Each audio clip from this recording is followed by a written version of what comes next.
ఎందుకు మాపై పగా, ఎందుకు రాయి కసి, ఎందుకు మాపై కక్ష, ఎందుకే వివక్ష. అందమైన పొత్తి కడుపు తోలు తిత్తిగా మలచినందుక, సోయగాల గుండెలను పాలిండ్లుగా మార్చినందుక,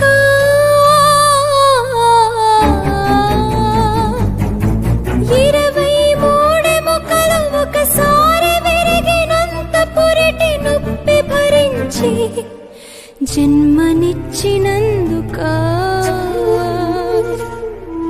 పాములని తెలియక పాలిచ్చినందుక,